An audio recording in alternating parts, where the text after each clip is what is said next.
Malam itu hujan turun tanpa ampun. Saat Fatia pulang kerja dengan tubuh lelah, ia menemukan anaknya, duduk sendirian di teras rumah, basah kuyup, menggigil, dan kelaparan. Pintu rumah sengaja dikunci oleh neneknya sendiri. Dengan satu kalimat kejam, hidup Fatia runtuh, kalian cuma beban. Pergi dari rumah ini. Namun Fatia tidak tahu, malam pengusiran itu justru menjadi awal kebangkitan. Karena almarhum suaminya telah meninggalkan satu rahasia, sebuah kunci, sebuah surat, dan takdir yang akan membalikan segalanya. Assalamualaikum warahmatullahi wabarakatuh. Kisah ini terinspirasi berdasarkan kisah nyata. Nama, tempat dan karakter telah diubah demi menjaga privasi semua pihak. Segala bentuk kesamaan dan kejadian sebenarnya hanya kebetulan semata. Tonton sampai selesai karena sangat menguras emosi. Jangan lupa juga tekan tombol like dan subscribe. Baiklah, begini ceritanya. Setelah melewati kemacetan yang mengular, motor akhirnya berhenti di depan sebuah rumah sederhana dengan pagar besi hitam. Fatia membayar ongkosnya, mengucapkan terima kasih dengan suara serak, lalu melangkah gontai menuju gerbang. Lampu teras dimatikan, membuat suasana semakin temaram dan mencekam. Namun, saat matanya mulai terbiasa dengan kegelapan, ia melihat sesosok tubuh mungil tengah duduk meringkuk di sudut teras. Jantung Fatia berdebar kencang, menolak untuk percaya pada apa yang dilihatnya. Dengan langkah gemetar, ia mendekat. Benar saja, itu Abil, putranya. Ia ada di luar, di tengah hujan badai dan udara yang membekukan, pakaiannya basah kuyup, menempel di kulitnya yang pucat. Rambutnya lepek menutupi sebagian wajahnya.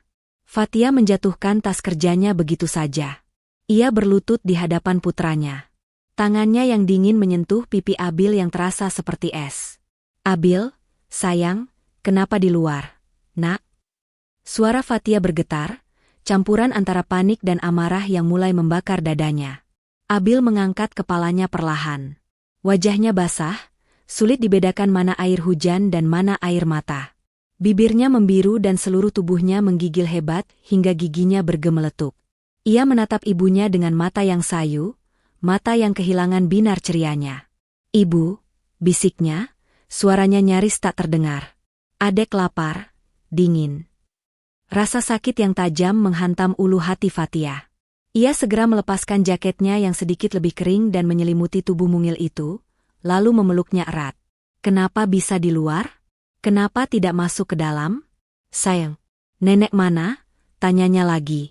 Isak tangis Abil pecah. Ia menenggelamkan wajahnya di dada ibunya. Tadi adik main di teras, terus pintunya ditutup sama nenek. Adik ketuk-ketuk tapi nenek enggak bukain. Ceritanya dengan terbata-bata. Nenek bilang, adik enggak boleh masuk, kata nenek. Adik cuma beban. Ibu, adik bukan beban, kan? Dunia Fatia serasa runtuh. Ia melihat jam di ponselnya. Sudah lewat jam 9, yang artinya putranya sudah berada di luar sejak sore, mungkin sudah hampir 5 jam. Kebrutalan macam apa ini? Tanpa berkata-kata lagi, Fatia menggendong tubuh Abil yang terasa ringan dan rapuh menuju pintu utama. Namun, saat tangannya yang gemetar baru saja akan meraih gagang pintu, pintu itu terbuka dari dalam dengan kasar. Di ambang pintu berdiri Bu Ratmi. Wajahnya yang penuh keriput tidak menunjukkan rasa bersalah sedikitpun. Sebaliknya, matanya menyorot tajam penuh kebencian. Sudah pulang kau, desisnya? Bagus. Jadi, kau bisa langsung angkat kaki dari sini bersama anak pembawa sial itu. Fatia terpaku. Bu, apa maksud ibu? Abil kedinginan di luar selama berjam-jam. Bu Ratmi tertawa sinis. Sakit itu lebih bagus. Biar dia menyusul bapaknya yang tidak berguna itu. Aku tidak sudi rumah ini diisi olehmu, perempuan miskin yang hanya membawa sial. Puncaknya, Bu Ratmi membungkuk ke dalam, lalu dengan sekuat tenaga melemparkan sebuah tas ransel kumal ke arah mereka. Tas itu mendarat dengan bunyi debuman di genangan air di kaki Fatia. Itu semua barang-barang rongsokan kalian. Ambil dan enyahlah dari hadapanku. Hiduplah jadi gelandangan di luar sana. Fatia menatap tas yang tergeletak di air, lalu menatap wajah mertuanya yang bengis. Sesuatu di dalam dirinya telah mati. Harapan, rasa hormat, Semuanya hancur lebur. Dengan punggung yang terasa lurus dan kepala yang terangkat, Fatia menatap Bu Ratmi lekat-lekat. "Baik, Bu." Setelah itu, ia berbalik. Ia tidak memungut tas itu. Ia hanya melangkah pergi kembali ke dalam pelukan hujan deras yang tiada henti, menggendong putranya erat-erat. Ia berjalan tanpa tujuan di bawah langit yang gelap dan jalanan yang sepi, merasakan dinginnya air hujan yang kini terasa membakar kulit. Ia tidak tahu harus kemana. Ia tidak punya siapa-siapa lagi di kota ini. Harapan seolah telah padam ditelan oleh gemuruh badai. Saat ia berjalan gontai di trotoar yang tergenang air, mengira malam itu adalah akhir dari segalanya, tiba-tiba seberkas cahaya terang menyorot dari belakang. Sebuah mobil perlahan-lahan mengurangi kecepatannya dan berhenti tepat di sampingnya. Fatia memicingkan mata. Jantungnya berdebar was-was. Kaca jendela di sisi penumpang turun dengan perlahan, menampakkan sesosok wajah yang familiar. Wajah yang menatapnya dengan ekspresi kaget dan penuh kekhawatiran. "Fatia, ya Tuhan, itu benar kamu. Apa yang kamu lakukan di sini malam-malam hujan badai begini?" Suara itu milik Sarah, rekan kerjanya di divisi yang sama. Melihat kondisi Fatia yang menggendong anak kecil yang basah kuyup, Sarah tidak perlu bertanya lebih banyak. Ia segera membuka kunci pintu dari dalam. "Cepat masuk, Fatia. Jangan diam saja di situ. Anakmu bisa hipotermia." Perintahnya dengan nada panik namun tegas. Dengan sisa tenaga yang ia miliki, Fatia membuka pintu belakang mobil dan dengan hati-hati mendudukkan Abil di jok. Ia kemudian masuk dan menutup pintu, menciptakan keheningan sesaat yang memisahkannya dari amukan badai di luar. Di dalam mobil, kehangatan dari pendingin udara yang dinyalakan perlahan mulai terasa. Kontras dengan dingin yang selama ini membekap mereka. Mereka tiba di gedung kos sederhana. Kamar kos Sarah tidak besar, tapi bagi Fatia dan Abil malam itu, kamar itu terasa seperti istana yang paling aman dan hangat di seluruh dunia. Sarah segera menyuruh Fatia mengganti pakaian Abil dan kembali membawa semangkuk sup instan panas. "Maaf, hanya ada ini. Setidaknya bisa menghangatkan perutnya," ujar Sarah. Fatia menatap sahabatnya dengan mata berkaca-kaca. "Terima kasih, Sarah. Aku tidak tahu harus bagaimana kalau tidak ada kamu." Setelah tangisnya mereda, Fatia menceritakan semua tragedi itu. Sarah kemudian membawa ransel kumal yang basah dan kotor. "Aku tadi sempat kembali ke rumahmu. Kupikir kalian pasti butuh ini." Fatia dengan enggan membukanya. Saat ia mulai mengeluarkan isinya satu persatu, tangannya menyentuh bahan kain yang tebal dan familiar. Itu adalah jaket denim tua milik almarhum Adi. Saat ia memeluk jaket yang lembab itu, menghirup aroma samar suaminya, tangannya meraba sesuatu yang mengganjal dan keras di saku bagian dalam jaket. Ia menarik keluar benda itu. Sebuah dompet kulit pria berwarna coklat tua yang ia kira sudah lama hilang. Dengan tangan yang sedikit gemetar, Fatia membukanya. Di balik selipan foto pernikahan mereka, ada dua benda lain. Sebuah kunci kecil berwarna perak dengan bentuk aneh dan secari kertas yang dilipat kecil hingga menjadi sangat tebal dan lusuh. Kertas itu tampak sudah lama disimpan di sana. Dengan debaran jantung yang semakin cepat, Fatia membuka lipatan kertas itu dengan hati-hati. Di atasnya tergores tulisan tangan Adi yang sangat ia kenali.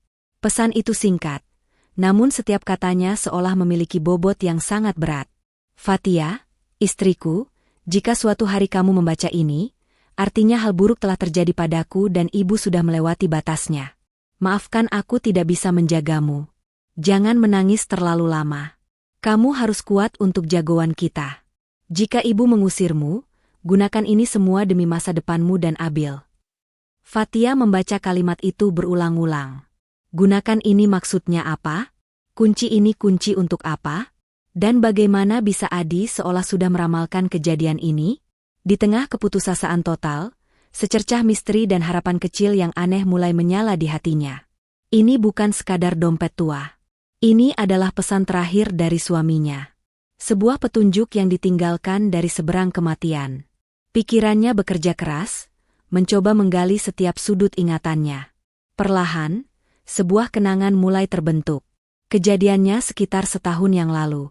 Ia ingat Adi sedang merapikan dokumen-dokumen tua. "Ini bukan cuma kertas biasa, sayang," kata Adi waktu itu. "Ini sejarah keluarga kita. Dulu ayah menyimpan semua yang paling berharga di Safe Deposit Box di ban warisan. Sekarang kotaknya sudah aku teruskan sewanya. Semua kenangan dan pelindung keluarga kita ada di sana.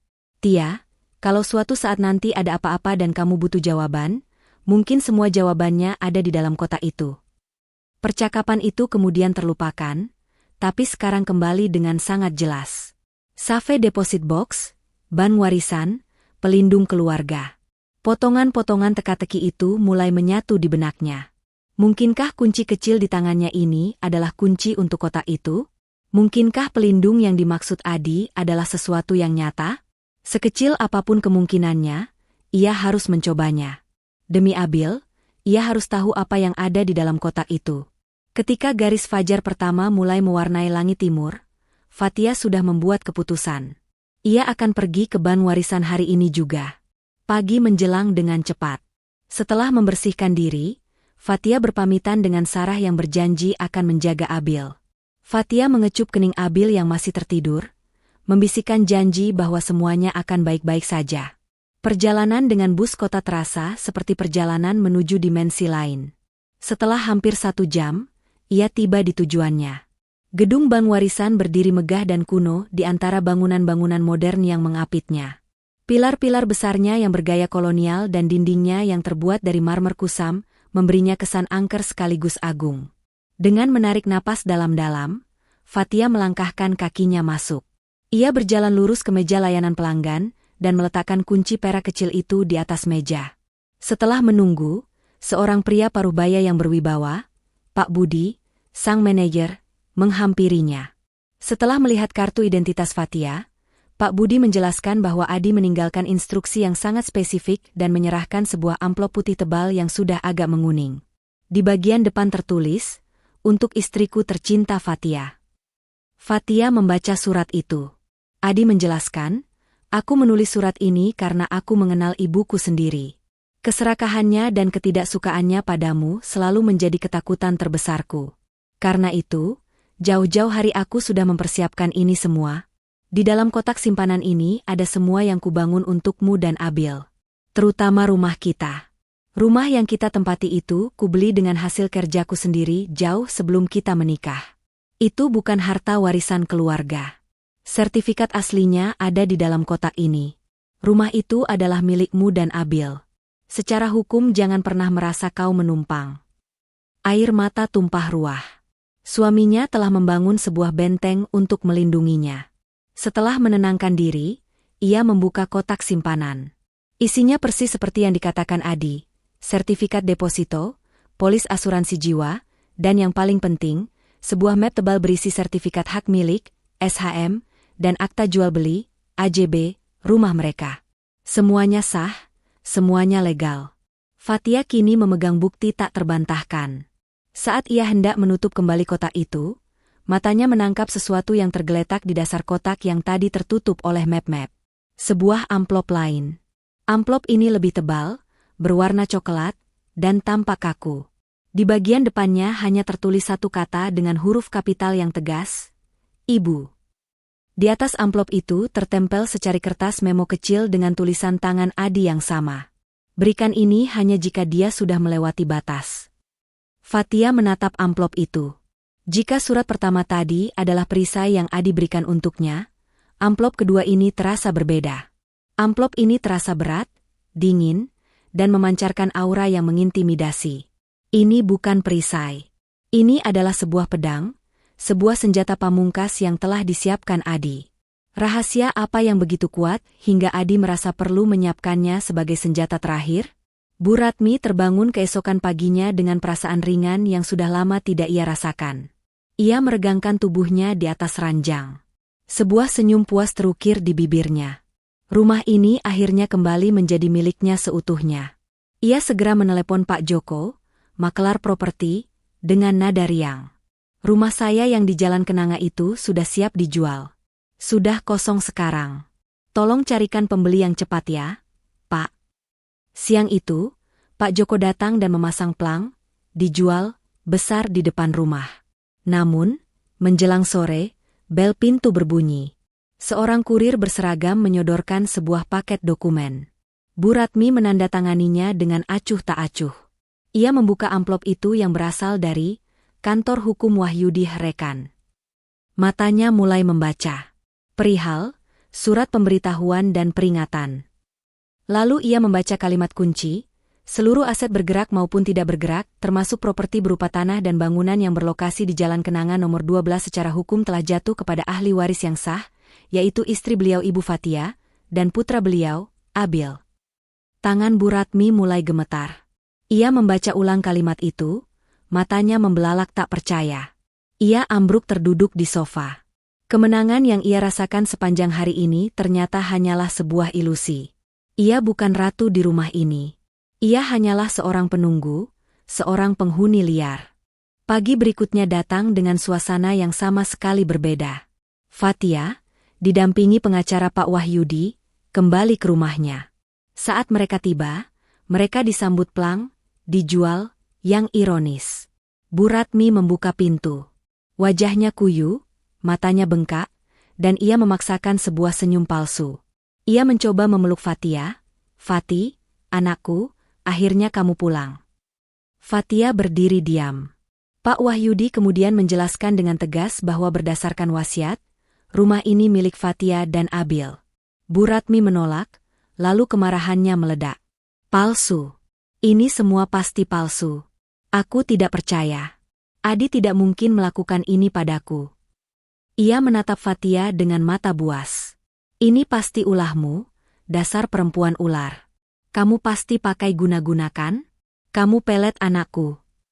Tuduhan terakhir itu adalah batasnya. Fatia tidak berteriak, tidak membantah.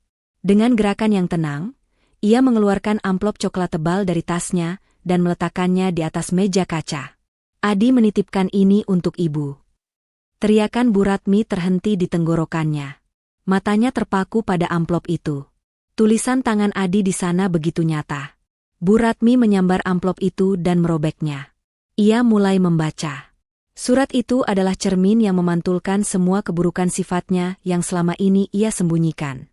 Aku tahu ibu tidak pernah tulus menerimanya. Ibu bahkan tega meminta uang dariku di belakang Fatia. Ibu mencoba mengadu domba kami. Surat itu berlanjut, surat wasiat ini ada bukan karena pengaruh Fatia. Surat wasiat ini ada karena ibu. Karena aku tahu jika aku tidak melakukan ini, ibu akan tega menyingkirkan istri dan anakku, darah dagingku sendiri demi uang dan rumah. Bu Ratmi terkesiap. Namun, pukulan terakhir datang. Sebagai baktiku yang terakhir, aku tidak akan membiarkan ibu hidup dalam kesulitan. Namun, aku juga sudah membuat perjanjian dengan pihak bank.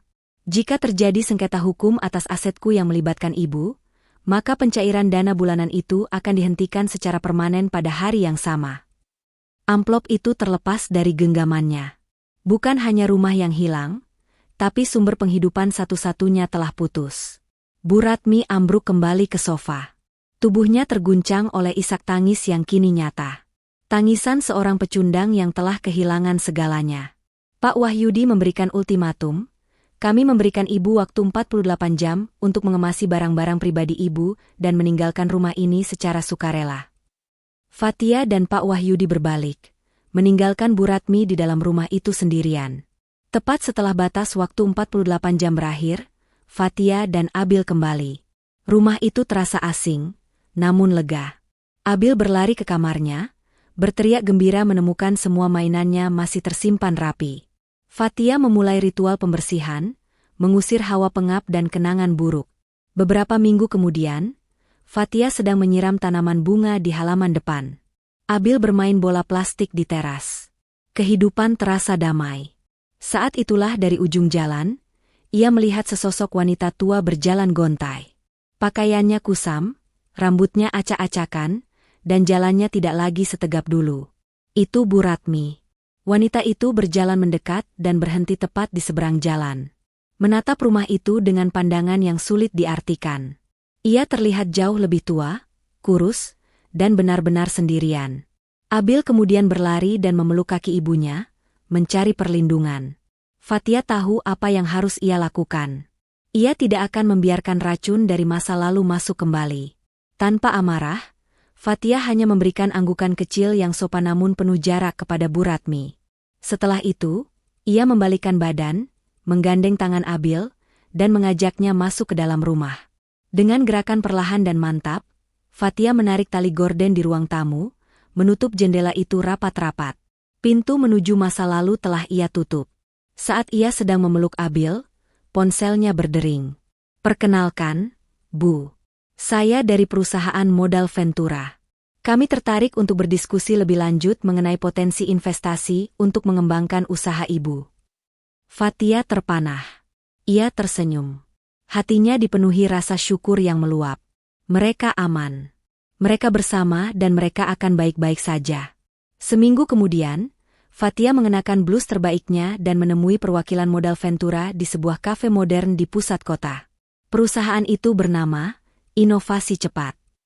Di hadapannya, duduk seorang wanita muda yang cerdas, Risa, dan seorang pria parubaya, Bapak Danu, yang memimpin diskusi.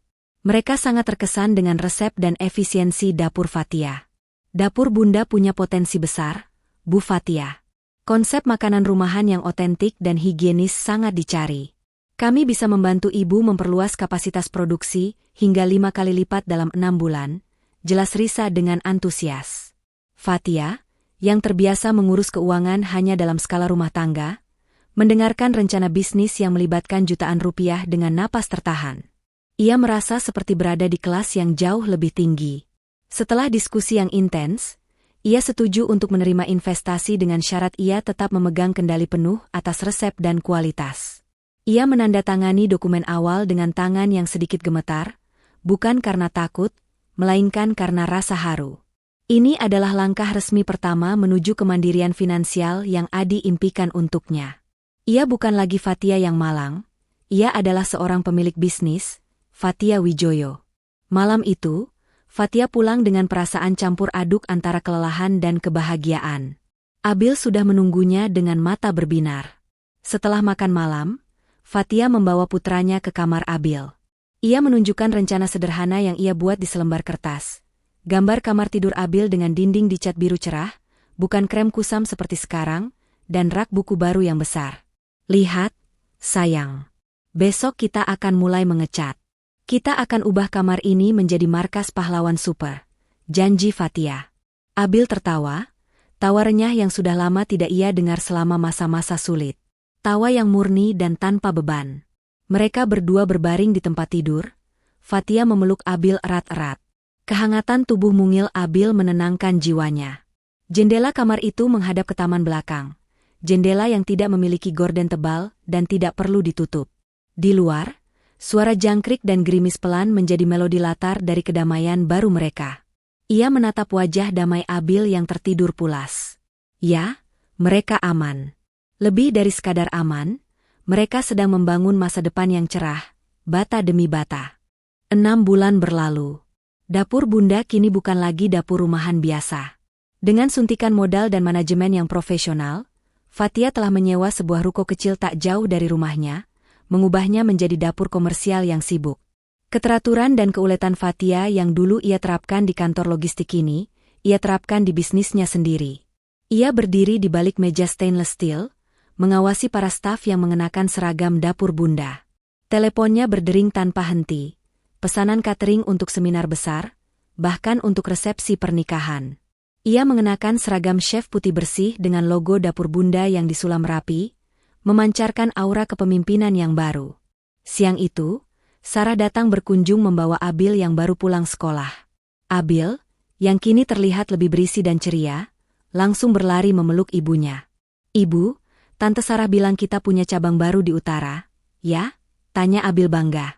Fathia tertawa, memeluk putranya.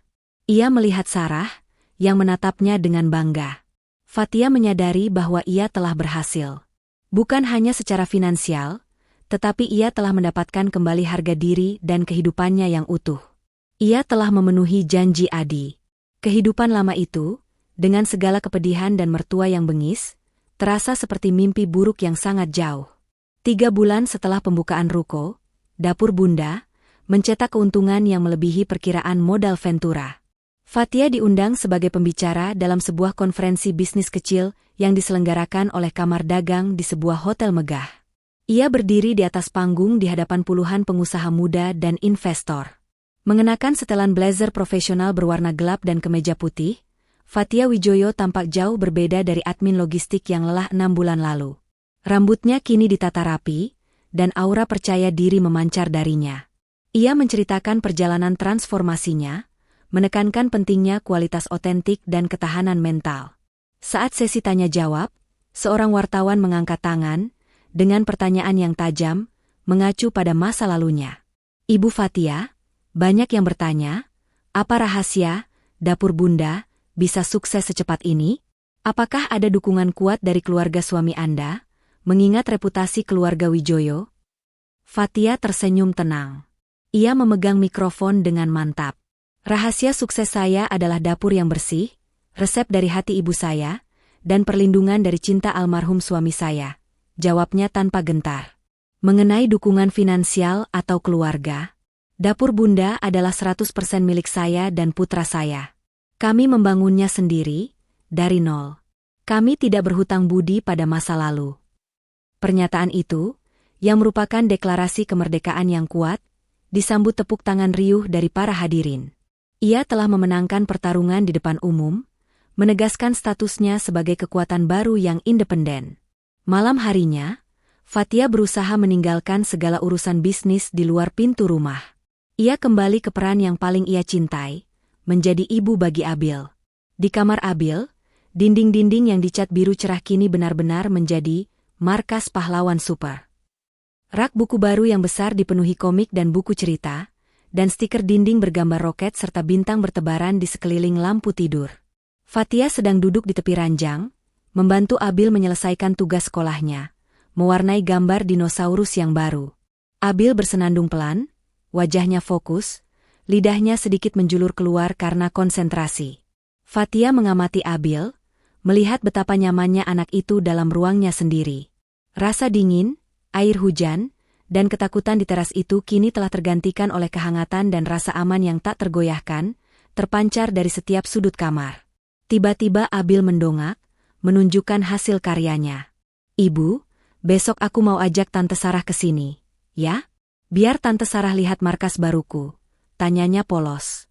Tentu, sayang, jawab Fathia sambil mencium puncak kepala Abil. Tanpa Tante Sarah, kita tidak akan punya markas ini.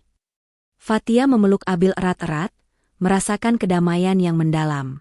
Mereka telah tiba, di tempat yang benar-benar bisa mereka sebut rumah.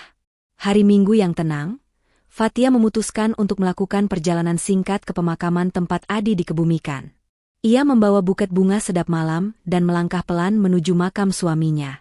Ia duduk di samping batu nisan, menyeka air di matanya, tetapi kali ini air mata itu bukan karena kesedihan, melainkan karena rasa syukur yang meluap-luap. Ia meletakkan buket bunga itu dan kemudian mengeluarkan dompet tua Adi. Ia membuka lipatan surat yang lusuh itu, pesan terakhir yang menjadi peta jalan mereka menuju kemerdekaan. Adi, aku sudah lakukan, bisiknya lembut, suaranya sedikit bergetar karena emosi yang tertahan. Aku sudah menggunakan ini. Rumah kita aman, rumah kita sendiri. Abil bahagia dan sehat. Dan dapur Bunda akan punya cabang kedua bulan depan. Kau benar. Ini bukan hanya kertas. Ini adalah perlindungan yang kau berikan. Fathia tersenyum ke nisan itu, seolah Adi sedang mendengarkan dan mengangguk. Ia menaruh surat itu kembali ke dompet, lalu memejamkan mata sejenak, merasakan angin sepau-sepau yang sejuk menyentuh kulitnya. Ia akhirnya menemukan kedamaian yang sejati. Ia telah menutup semua bab pahit, dan kini, ia bebas untuk menulis babak baru kehidupan mereka, dengan restu dan cinta abadi suaminya. Sebulan berlalu dengan cepat, membawa janji baru. Fathia telah memastikan bahwa semua persiapan berjalan lancar untuk pembukaan cabang kedua, Dapur Bunda, di Jakarta Utara. Hari pembukaan tiba, ditandai dengan perayaan kecil yang meriah. Fathia mengenakan blus batik yang anggun dan Abil mengenakan kemeja baru yang bersih. Sarah, yang kini lebih sering membantu mengawasi operasional, berdiri di sisi Fathia, tampak bangga. Lokasi baru ini lebih luas, memiliki area makan kecil dan dapur yang dirancang khusus untuk efisiensi catering. Saat Fathia memotong pita peresmian, ia merasakan gelombang emosi yang kuat. Ini bukan hanya tentang bisnis, ini adalah tentang fondasi. Ia menoleh ke Abil yang berdiri di sampingnya. "Markas kita makin besar, sayang," bisiknya, sambil memegang tangan Abil yang mungil. Abil tersenyum lebar. Kehadiran Sarah di sisi mereka menegaskan ikatan keluarga tak sedarah yang telah Fathia temukan. Malam itu, Fathia berdiri di sudut, mengamati hiruk-pikuk pesanan yang masuk dan senyum puas dari para investor Risa dan Danu yang juga hadir. Ia menyadari bahwa ia telah berhasil mengubah rasa sakit menjadi kekuatan, membangun kerajaan kecil dari puing-puing tragedi. Dengan keuntungan yang mulai stabil, Fathia memutuskan untuk melakukan investasi yang paling penting, mewujudkan sepenuhnya rumah impian untuk Abil. Kontraktor sudah mulai bekerja. Mereka tidak hanya mengecat, tetapi juga merenovasi bagian belakang rumah, merombak dapur menjadi lebih modern dan higienis untuk kebutuhan Fathia, dan menambahkan sebuah ruangan kecil di samping kamar utama yang akan berfungsi sebagai kantor Fathia. Suatu sore, setelah pulang dari cabang baru, Fathia dan Abil duduk di halaman belakang, mengawasi para pekerja yang sedang memasang rak buku besar di ruangan kantor barunya. Abil sudah asyik dengan buku barunya, sementara Fathia memegang denah renovasi. Dinding-dinding rumah yang sebelumnya kusam kini dicat dengan warna-warna yang memberikan energi baru. Fathia merasa lega. Rumah ini adalah rumahnya, tempat ia bisa menentukan setiap detail tanpa izin atau sindiran dari siapapun. Kantor barunya, meski kecil, adalah simbol kemenangannya yang paling nyata. Ia adalah seorang pemimpin, seorang pemilik, dan seorang ibu yang mandiri. Tengah malam, Fathia duduk di kursi kulit ergonomis di kantor barunya. Lampu meja minimalis menyinari lembaran neraca keuangan yang ia analisis dengan serius. Angka-angka di depannya tidak lagi sekadar biaya hidup, tetapi proyeksi pertumbuhan, bonus karyawan, dan dana pendidikan Abil. Di dinding di hadapannya, ia memasang foto Adi yang tersenyum cerah di hari pernikahan mereka. Di samping foto itu, ia menaruh dompet tua dan kunci perak yang dulu menjadi penyelamatnya. Fathia menoleh ke jam, sudah larut, namun energi untuk bekerja masih meluap. Ia bangkit, berjalan ke kamar Abil, memastikan selimut putranya membungkus tubuhnya dengan sempurna. Abil tidur pulas, memeluk boneka dinosaurusnya. Fathia mencium keningnya. Kembali ke kantor, ia mengambil dompet Adi. Ia tidak membukanya lagi, tetapi sekadar menyentuh tekstur kulit yang usang itu. "Terima kasih, sayang," bisiknya, suaranya dipenuhi rasa damai. "Kini aku bisa menjaganya, seperti yang kau inginkan." Fathia kembali duduk, mengambil pena, dan melanjutkan perhitungan. Kisah Fathia Wijoyo, pebisnis yang sukses dan ibu tunggal yang kuat, baru saja dimulai. 3 bulan kemudian, Fathia duduk di ruang rapat berpanel kayu di kantor pusat inovasi cepat. Di depannya, Risa, sang manajer investasi, membalik lembaran presentasi di layar proyektor. Grafik pertumbuhan, dapur bunda, melesat ke atas, jauh melampaui target yang mereka tetapkan. "Bu Fathia, dapur bunda tidak hanya memenuhi target kami, tetapi melampauinya 40%. Cabang utara sudah mencapai titik impas dan cabang ketiga sudah harus kita persiapkan," kata Risa dengan nada kagum yang tulus. Fathia tersenyum, menyerap rasa bangga yang solid. Ia melihat angka-angka itu dan membandingkannya dengan gaji admin logistiknya dulu. Dulu ia bekerja 12 jam sehari untuk ratusan ribu. Kini ia mengarahkan bisnis yang menghasilkan miliaran. Rencana ekspansi keluar kota akan segera kita finalisasi. Tapi sebelum itu, saya ingin memastikan semua karyawan mendapatkan bonus yang layak, Risa. "Mereka adalah tulang punggung dapur bunda," ujar Fathia, menegaskan nilai-nilai etis yang ia pegang teguh. Risa mengangguk, melihat Fathia bukan hanya sebagai klien yang sukses, tetapi juga sebagai pemimpin yang etis dan visioner. Di hari ulang tahun Abil yang ke-6, Fathia membawanya ke tempat yang belum pernah mereka kunjungi, sebuah taman hiburan besar di pinggiran kota. Abil yang sekarang lebih tinggi dan ceria mengenakan kaos baru bergambar pahlawan super kesukaannya. Ia berlarian dari satu wahana ke wahana lain, setiap tawanya terdengar seperti lonceng. Fathia mengamatinya dari bangku taman, memegang balon udara bergambar dinosaurus. Kehidupan Abil kini jauh dari teras yang dingin. ia adalah anak yang penuh kehangatan dan rasa aman. Fathia mengeluarkan ponselnya dan mengambil foto Abil yang sedang tertawa lebar. Saat itu, ia menyadari bahwa hadiah terbaik yang ia berikan bukanlah wahana atau mainan, melainkan kedamaian dan masa depan yang stabil yang ia perjuangkan. Malam itu, Fathia memeluk Abil yang tertidur lelap, mencium bau permen kapas dan kebahagiaan di rambutnya, merasakan bahwa misinya sebagai seorang ibu telah tercapai. 2 tahun berlalu, dan Dapur Bunda telah menjadi merek catering terkemuka di Jakarta, dengan 4 cabang permanen. Fathia kini mampu melakukan apa yang dulu hanya mimpi. Ia duduk di kantor notaris, mengenakan setelan blazer biru laut yang elegan, menandatangani akta untuk sebuah unit rumah susun sederhana yang ia belikan atas nama Bu Ratmi. Bukan karena belas kasihan yang menghapus rasa sakit, tetapi karena pemenuhan janji almarhum suaminya, aku tidak akan membiarkan ibu hidup dalam kesulitan. Itu adalah syarat yang Adi berikan, dan Fathia, meski dengan hati yang terasa berat, menghormati wasiat itu. Ini adalah penutupan terakhir, sebuah bab yang selesai. Sore harinya, Fathia kembali ke rumah. Ia masuk ke kantor pribadinya. Mengambil kunci perak kecil dan dompet kulit usang dari rak, ia memasukkannya ke dalam sebuah kotak kayu berukir indah, lalu menempatkan kotak itu di brankas kecil yang tersembunyi. Kunci dan dompet itu kini menjadi relik masa lalu, pengingat tentang dari mana ia berasal. Ia duduk di kursinya, menatap foto Adi, dan tersenyum. Ia tidak lagi membutuhkan perlindungan, ia telah menjadi perlindungan itu sendiri.